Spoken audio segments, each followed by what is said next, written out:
My name is Kat Pafford, and today I will be presenting on the lasting effects of C-PTSD on the brain and why we must address them. Have you ever met somebody who survived years of abuse or trauma, who's struggling with their daily life long after the trauma's gone?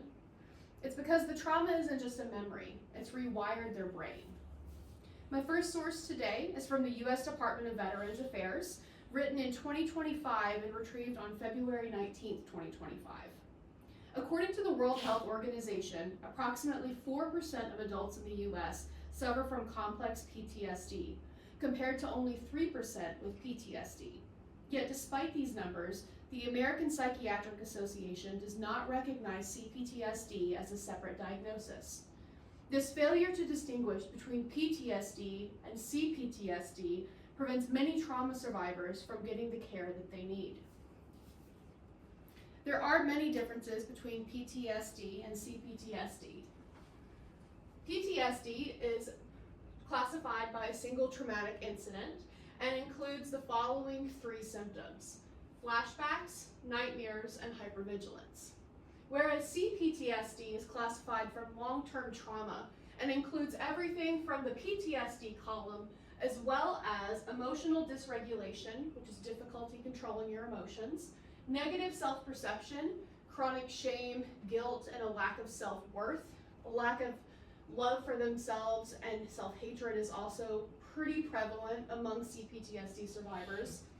They also struggle with trusting others and have extreme difficulty maintaining relationships, especially when they don't receive treatment.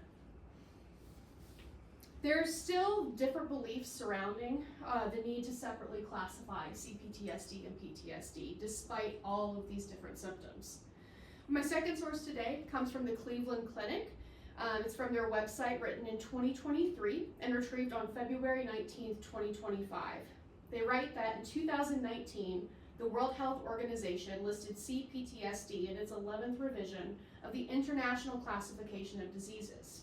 But the American Psychiatric Association, which publishes the Diagnostic and Statistical Manual of Mental Disorders, does not recognize C-PTSD as a distinct condition.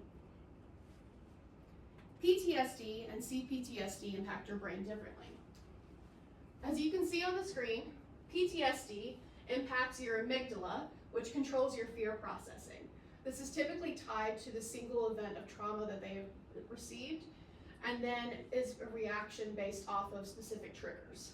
It also attracts your hippocampus, which affects your memory and ability to remember things accurately. C-PTSD affects your prefrontal cortex, which controls all of your decision-making skills from there on out, as well as overstimulating the amygdala, which leaves you in a chronic fear response every single day of your life. My third source today is from The Body Keeps the Score, Brain, Mind, and Body in the Healing of Trauma by Bessel van der Kolk, written in 2014 and retrieved on February 19, 2025. Bessel writes, "We have learned that trauma is not just an event that took place sometime in the past. It is also the imprint left by that experience on mind, brain, and body. This imprint has ongoing consequences for how the human organism manages to survive in the present. Trauma results in a fundamental reorganization of the way mind and brain manage perceptions. It changes not only how we think and what we think about, but also our very capacity to think." Because of all of these symptoms and the way that it affects our brains, PTSD and C-PTSD must be treated differently. PTSD can often be treated by use of cognitive behavioral therapy, which can help to change our thinking patterns. Whereas C-PTSD, while sometimes benefited by cognitive behavioral therapy, often requires EMDR, which is eye movement desensitization reorganization, to desensitize and work on grounding techniques, and dialectical behavior therapy to manage emotional dysregulation and allow them to work through everyday occurrences. C-PTSD isn't just a more severe version of PTSD. It's a separate condition with unique symptoms, effects on the brain, and treatment levels. The World Health Organization recognizes the need for different diagnoses and treatment, Yet the American Psychiatric Association does not, leading survivors to not receive proper care.